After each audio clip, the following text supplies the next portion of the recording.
I use it for transoms, and I use my scraps for keeping the trailer from rolling down the driveway. Not because I don't have any other scraps, but it's a really good test for how long this stuff lasts. So I've used the same pieces for over a year in my driveway. Where they're getting wet, they're laying on the ground, so whatever moisture they come into contact with doesn't roll off and it doesn't evaporate. I mean, it's essentially sitting on wet pavement for days at a time.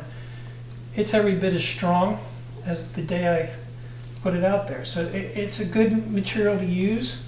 If you're going to fiberglass because you overdo things the way I do, you don't need to go out and buy real marine plywood. This finished product is going to have more longevity in the water and the weather than a marine grade plywood would. Sounds funny. So I'm not wasting the money on marine grade plywood. It's good stuff, but with this step, you don't really need to do it. I'm not willing to use treated plywood because the chemicals they use in that treated, first of all, I can't keep up with which chemical they're using. Second of all, I don't know what that's going to do to the fiberglass. What happens to that resin when it comes into contact with some kind of preservative chemical? Maybe nothing, but I don't know. Just not going to risk it. This stuff works good, and you can get it at least one of the big box, home building kind of places. So a 1/2-inch sheet, it's like $20, and you can go to the store and pick it up today, as opposed to ordering plywood that might be, I don't know, 80 or 100. And even those marine grades, they're not all great. There's various quality levels, and it's not just about the glue, it's also about the wood species. So this boat is a 1978, actually. First bass tracker ever offered, and the one they just made a commemorative edition of, as a matter of fact. And I think what they use is some kind of a cedar or cypress plywood, because it smells like cedar and it looks like cedar, and usually those wood species that have that smell to them, they're either cypress or cedar, and they're naturally rot resistant. That was a really nice plywood. Look at that. This is not set up yet. So I'm going to use this stuff off of my plastic, and I'm glad it's not, at least I don't think it's coming through. I'm going to use it on my experiment. I want to see if this fiberglass melts the oil-based paint to the extent where, well, that's acrylic paint, but to the extent where if my friend uses that on their painting, are they going to ruin their painting? So I'm going to get that fiberglass on there. I'm going to get some more on there. And we'll see what happens when it sets up. Now I've already gotten more than double the amount of work time. I'm wiping the floor up right now before I have to scrape it off.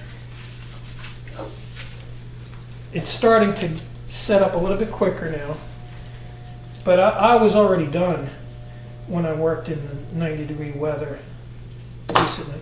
Now it's setting up to the point where the brush is sticking, so I'm going to use my glove, trying to keep these fibers down. But you can see what I was talking about there. These fibers don't want to stay down. Now think about that. This is a rounded over edge. If this edge was square, there's no way it wouldn't happen. So I want to try and keep as many on there as I can. This is going to be an exposed edge that you'll be able to see. I want to keep that as nice looking as reasonably possible. I'm not going crazy trying to get that to look great. If I end up having to sand these stiffened, straight out fibers off, so be it. It's not the end of the world. But I want to get as much on there to stay as possible. So I'm pushing down here because it wants to lift up. It's still quite soft. It's about half as flowable. I'm getting about half the, it's about twice as thick as when I started, let's say that. But it's still not thick enough to hold itself in. But I'm going to keep that on there. Now you could see, if you have the right angle, yeah, I think so. Some hopefully you'll be able to see where some of the cloth is visible, like here. And here it's really not. That's where the resin just completely soaked up in that cloth. And I've got some good thickness here. I don't normally mess around with my hands, but I just want to take out these high spots if I can, because they just don't look good, and I'm not going to be sanding this or adding extra layers, so it's now or never. Okay, so that's as good as it's going to get there. I'm going to wait for that to set up a little bit more. I'm just going to go get some acetone and wipe my floor off before it's too late. So I'll be back in about 20 seconds, and we'll try and put some more of those fibers down.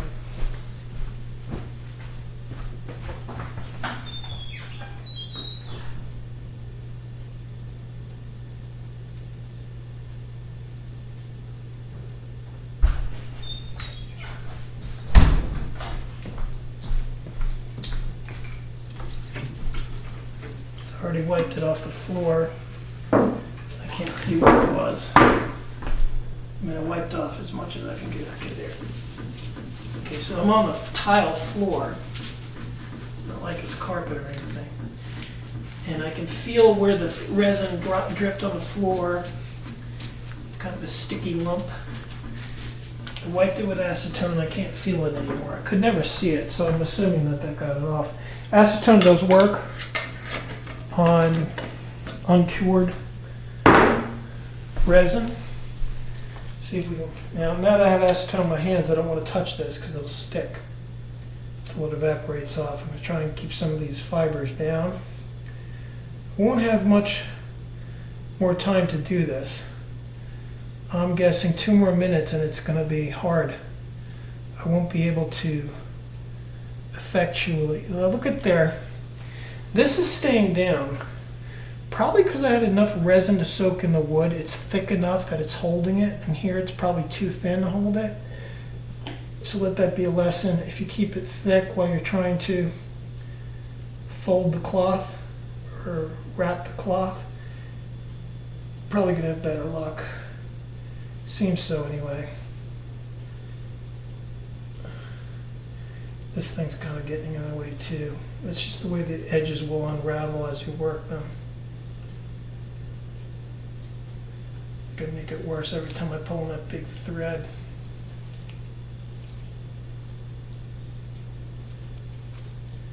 So now it's sticking to my gloves, which means it's setting up.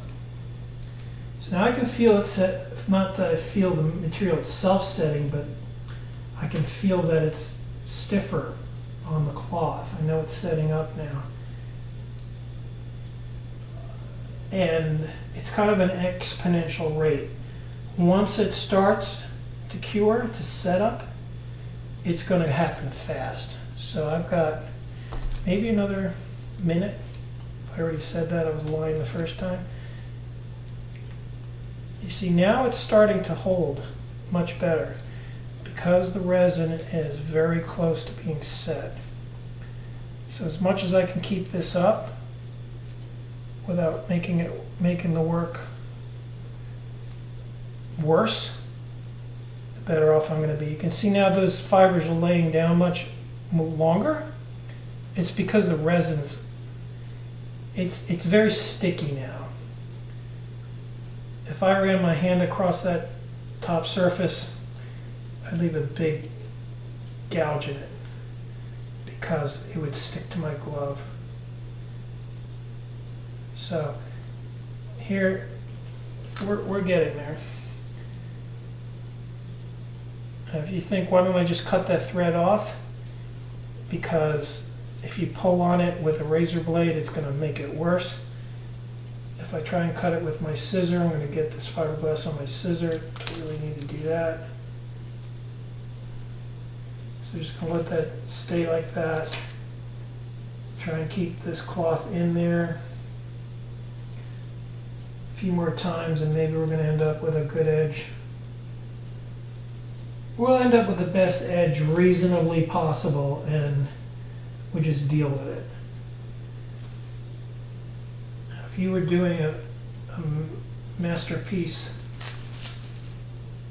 you'd have to use a different method. This is just too, novice to get a super great result. But if you put enough on, you could always sand it flat. See, now I'm getting all those fibers stuck on there. I don't think they're going to come back off. We're very close to complete cure. Sorry if this is boring, but my friend has never worked with it, and I'm going to give them enough information so that they can be prepared to get a decent result for the first time they use it, as opposed to, having it all set up on them or not. I'm trying to give folks an expectation of what they're going to end up with, what they're going to have to do, how much time, what to do as it sets up, what to do with these edges, what kind of edge wrap not to even bother trying. If you can't do this rounded over edge with a 4-ounce fabric, think about doing a more square or reverse bevel edge with a thicker fabric. It's just not going to work. If you want to get your edges fiberglassed and they're square or reverse beveled, just lay a strip on there and do it first, then do your top, then do your bottom, and the resin will bind them together good enough. See, this is where I had more spread, so it was not as thick. So this is where I'm having a more tough time getting that fabric. I keep calling it fabric, it's called a cloth. Getting the cloth to stick to that edge. What you can also do is lay it on there, wrap it and staple it, and not bother with it. But those staples are ugly, and I don't have a stapler handy. So I'm doing it, I'm defeating my own purpose. I wanted to be quick about it. If I had my stapler, I wouldn't have to mess with this. But the thing is, when you staple that cloth, you stretch it, and then when you wet it with the resin, it relaxes. So it's not perfect anyway. Yeah. So I'm getting a much better bind here. It's not going to be good enough. These are already sticking. Get rid of these. Let's see. I also have to worry about whether or not that resin's going to eat through the plastic and get on my expensive table protection. But it doesn't look like it is. It's certainly having some sort of reaction there. I don't think it's reacting to the point where it's melting through. I'm going to put a new glove on if I can get it on with my sweaty hand. See if I can work that a little bit more. Get it to stay. You can see it's lifted up again. And I'm going to put a little bit more effort into it, and then we're going to call that done. What I'll do is I'll use my other container to mix while this one's setting up. We're going to move on, finish this up, and then we'll move on to these other pieces. And 9 ounces is going to be a little bit much for this. I'm going to end up with some pretty good waste on the next round. If 9 ounces did this much, think about what 9 ounces is going to do with the remainder of this piece and my other two pieces, which isn't as big. So I'll have some left over, but I haven't figured out how much hardener to put in 8 ounces, and I haven't marked 8 ounces, so we're not going to be playing that game. Let's try and mix 8 ounces, and then we'll mix 8 ounces. It won't be enough, or it'll set up too quick and end up losing some of it and having to mix it again. So, you got to be smart about it. Don't be penny wise and pound foolish. Try and be penny wise and pound wise at the same time. Yeah, so I think I'm not going to get this any better because I'm almost lifting it up as I pull my finger off as much as I'm laying it down. Plus, I'm going to mix this next batch of resin. We're going to be able to come back on here before this is really all set up. So that's a plus.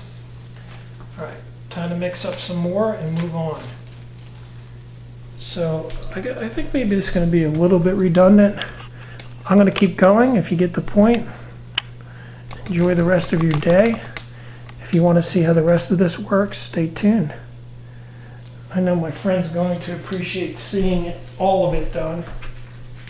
And, you know, whatever works. Whatever works. Okay, so this one we're going to be piecing a bunch of stuff together.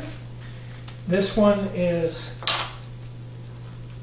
oh, you know what? I was talking about using the 4-ounce fabric the whole time. That's 6-ounce fabric. This is the 4-ounce. Okay, so that's what happens with 6-ounce fabric. I have to put a note in the video so I don't mislead people who tune out early. This is the one where we might get it to lay over the edges a lot better. So anyway, let's get the next batch mixed up before I can't come back to this and add more and blend it in. Okay, I've got it marked. Doing the same thing I did before, putting in 9 ounces of plain resin.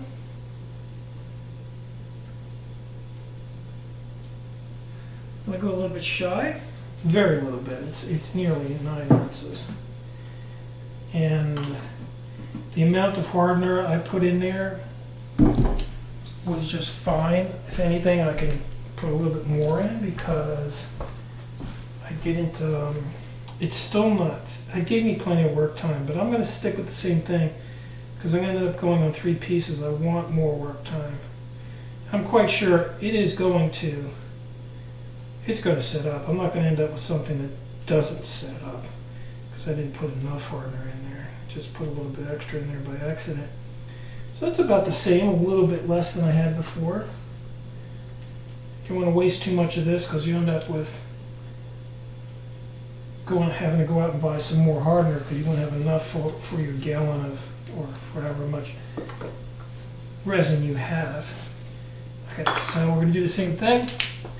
Mix it for a couple minutes. I'm going to try and give you a view of, now that I know I have some decent work time. Let's put this over here and see if you can see that oiliness in there. It's not really oiliness, it's just a difference from one material to the next.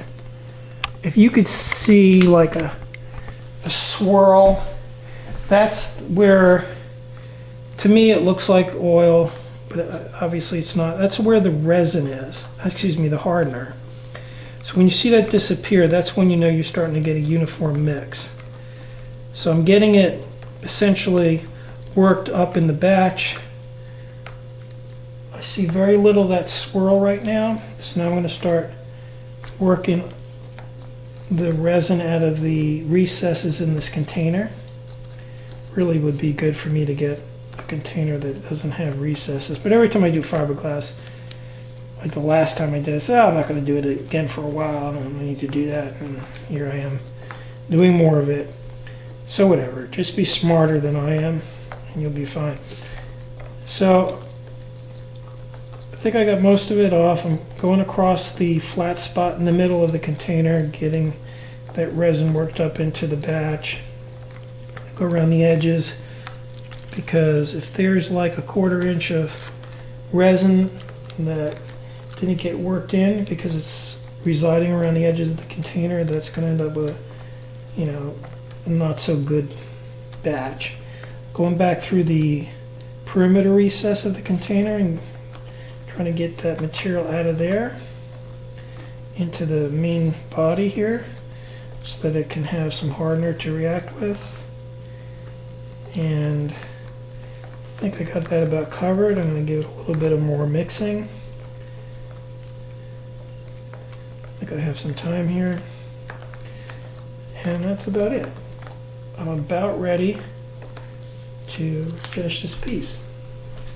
I'm looking in the light. I can see a little bit of swirl. I'm going to mix it some more. Could be a little bit of hardener that's not quite blended. I'll take another 20 seconds Keep going.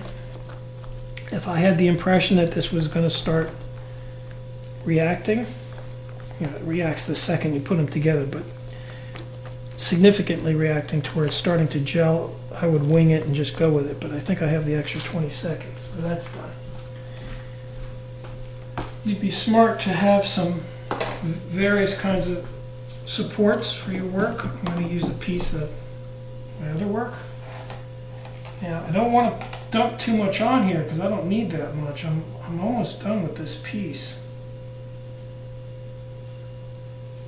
And I think my brush is probably pliable enough. I also want to get this out of here because if I don't, again, it's going to build up too much heat. So I'm going to put that on there. And I'm going to try and be fast with this one so that I can get on that before it's too late. So I don't even know what I did with my brush. Here it is.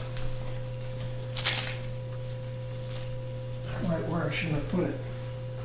Yeah, that brush is still pliable, so this stuff is not going super fast at all.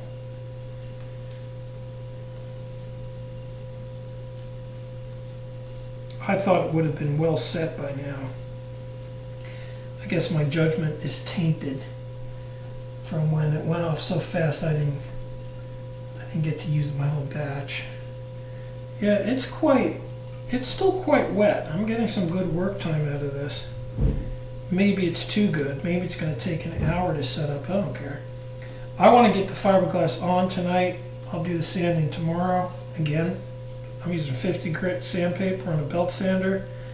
It's not going to take me, I'd have this whole thing, if I sand this at all, which I probably won't, I'd have this whole thing sanded in like 2 minutes and it'd be done. And then I could paint it. Or I could just leave it. I'm going to leave it. And I'm just working the material into the fabric, into the cloth again, just because I want to get it saturated. No saturation, if you don't have saturation, get kind of a messy looking job.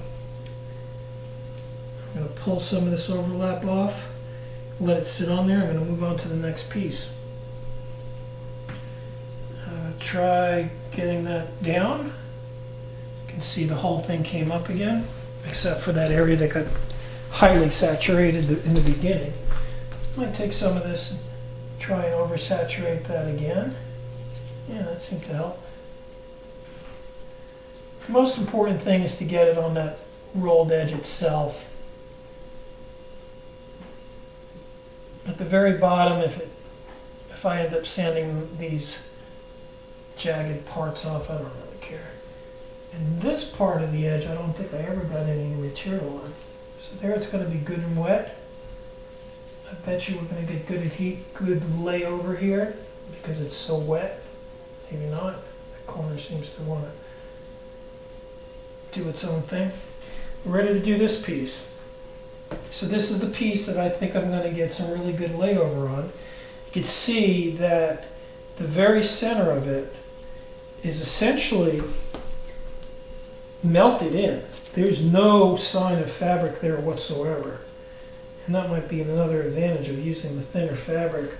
Get a much nicer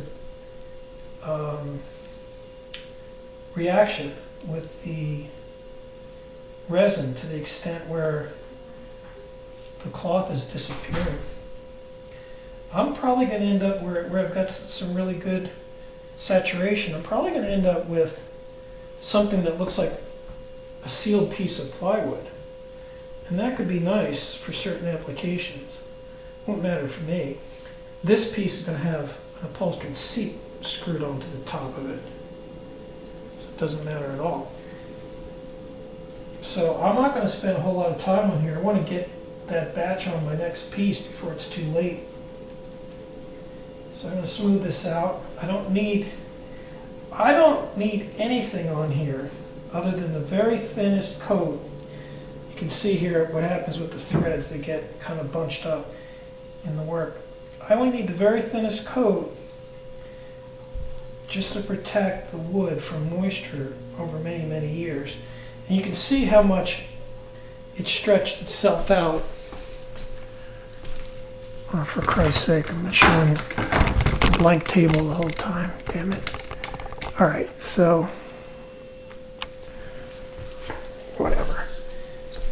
Here, look how nice this actual 4 ounce cloth is coming in. It's really getting saturated and coming in real nice. I think I'll be using more of this 4-inch cloth because it seems to make a really nice job. So I gotta lift these edges so I can get them rolled. Let's see how nicely these edges roll with this lighter fabric. Oh yeah, I bet you these are gonna roll right over. Am I still filming Oblivion, or do I have a good shot? Yeah, you have a good shot of that. So what's going to end up happening here is I'm going to end up cutting a piece of that video out. I had the camera focused on a part of the table where it wasn't even working. So I finished off the big piece.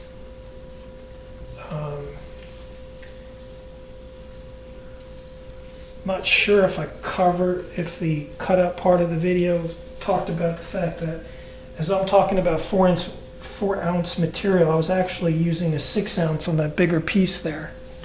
And I'm using the 4 ounce material on this piece. So everything I said about it laying over was not accurate because it's laying over as well as 6 ounce fabric cloth lays over. This one I expect to do a much better job because it's thinner, and I can see it already is. Look at that. It's staying down. It's only coming up where I'm getting it pulled with the additional threads. So I'll be able to move on to the third piece here shortly, but I'd rather waste some of my resin mix than have to come back and mess around with this piece because I didn't do a good job. So I'm going to get this covered and push down as much as I can. It looks like it's just going right over. Make sure I have enough resin. Now that resin is starting to get a little bit thicker because I'm leaving it in the container. If I was willing to get it back on the work, not sure if I'm going to have enough time to work it. It wouldn't be setting up so fast. I just ruined what I did. You can fix it, but look at that. I'm screwing this up because I'm going too fast. Too fast for me, that is. You might look at it and say, why is this guy so slow? All right. So I got it up. Now I got a lump. Okay. This 4 ounce stuff is much nicer to get around a corner, no doubt. For sure I'm going to use this wherever I can. And I don't know, is it really going to make less strength, a noticeable amount of less strength between a 4 ounce and a 6 ounce fabric? I don't know. When you look at a manufacturer's rating, in what context? On a boat? A big boat that's going to be bouncing on big waves and you need to have strength. And I'm using it on an aluminum boat that doesn't need these wood parts for strength at all. It's all for storage areas, decking areas, lids, whatever. I don't need this strength. So I think I'm going to use this 4 ounce stuff. It's nice. It lays over much better. I think I'd probably get a right angle to work on here similarly to the way a rolled edge works on the 6 ounce. Look at that. It's all laying right down. This stuff's still sticking up. And I know it's not going to stay down no matter what I do.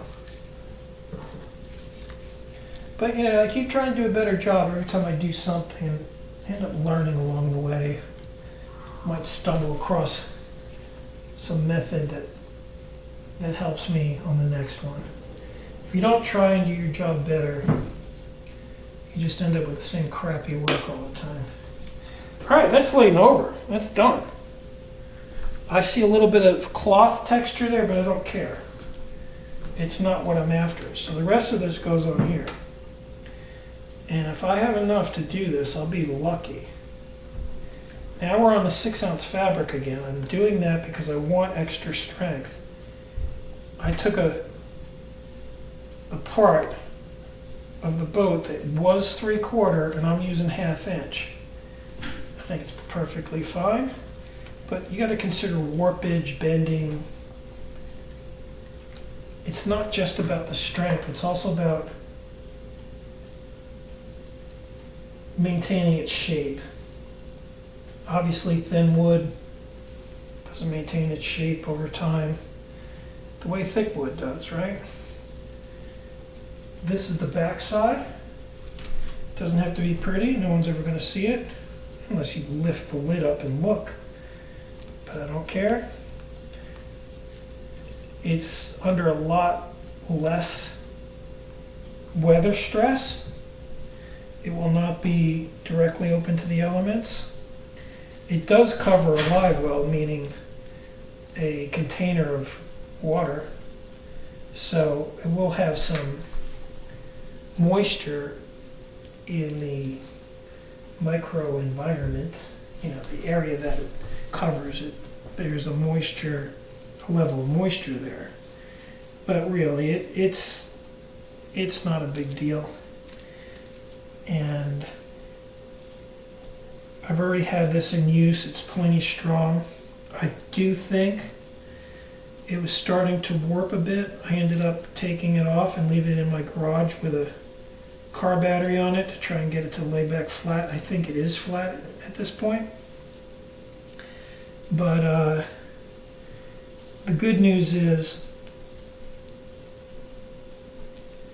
that it flattened out, and now that I'm covering the backside, I'm basically locking all the moisture out of it, which could be a problem if you think about it. If you get moisture in and there's no way for it to get out, that's not going to last very long. But I think this will simply be locked out and there's no way for moisture. It's just not going to get trapped in there. When I put my fasteners in it, something like this, I will put a fastener in, take it out, fill it up with a good sealant, like PL Marine sealant or something like that, put the fastener back in. So if it gets exposed to excess moisture, it's pretty well sealed around that fastener, and you know, you can just not worry about it at that point. It might not be perfect, but you're going to get 40 years out of it. I don't even know if I'm going to be alive in 40 years. But you get the point. I mean, there's an extent where you can just figure you've done a good job and it's going to give you really good service and better than it was when it was manufactured. And that's the point where you just got to give up and say, okay, I did a good job, I'm done. Next project, please. Now, quite frankly, I still haven't learned that. Tend to overdo a lot of stuff, but I just doing it the way I want to do it. If I didn't want to do it, I wouldn't be doing it. This is hobby time. I have a real job, and then this is not what I do in my real job. All right, I got covered. It is, as they say in the Philippines, pwede na. If I said that right, hopefully that means good enough. Good enough for the backside of a wooden lid that never was fiberglassed when the boat was manufactured. This is awesome. This piece is really holding up nice. Look how that laid around the edge. It's pretty much stuck down. This piece is raised up a bit because I think for sure the fiberglass shifted off the edge as I was working it. Wasn't careful enough with it. But it's pretty much right on, wrapped in there the way as good as I could ever ask for. 4-ounce fabric, nice stuff. Just making sure I get any kind of air bubbles. Not that they're air bubbles, but it's just the material might be lifted here or there like it is right here. It's time to use the old finger on that. All right. So if this stuff's not set up here shortly, I'll just take it outside in my garage where it's a lot warmer, and it'll quickly move on with the setup. This is where I added a little bit, can you see that? Yeah. This is where I added some more resin. It's quite soft again. It's like the new resin made friends with the old resin and kind of made it a more pliable area. I'm surprised it's not set up, but whatever, I said that already.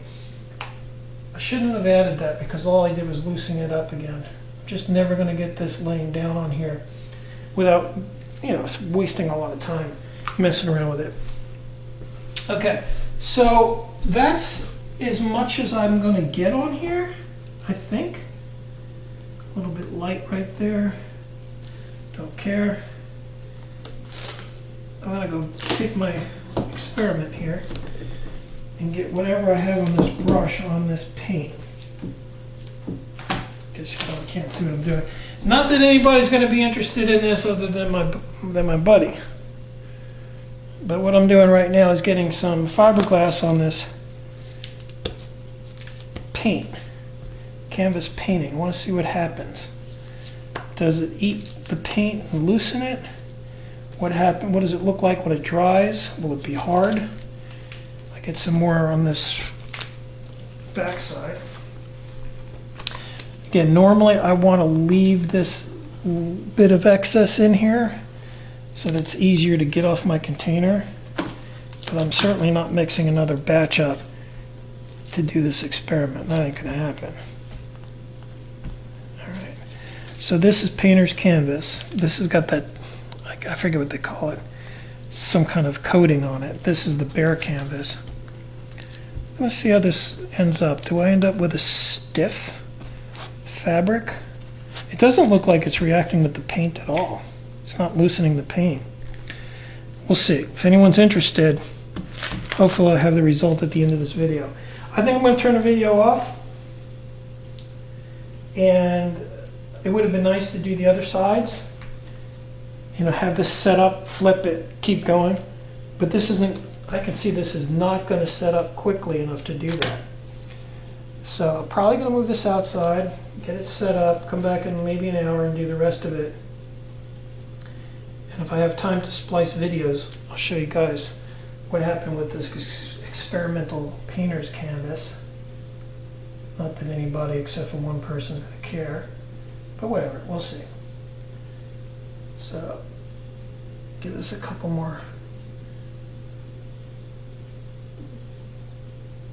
treatments, so to speak. See, here it's stiff, there it's soft. When I added that new resin, it just made my life more difficult. Something to keep in mind. I guess if you add new resin to resin that's getting close to cure, it's going to reconstitute it. Not reconstitute it, but liquefy it again. Be simple about it. And that really wasn't something that's going to help me here. It's just making it more work to get it back down, but whatever. Just doing it. We're going to end up with a good result no matter what. It's going to be better than the manufacturer did it. Not better, it's just going to have more life to it, if it matters. Your first one lasted 40 years. All right. Someone I know used to say, "That's it."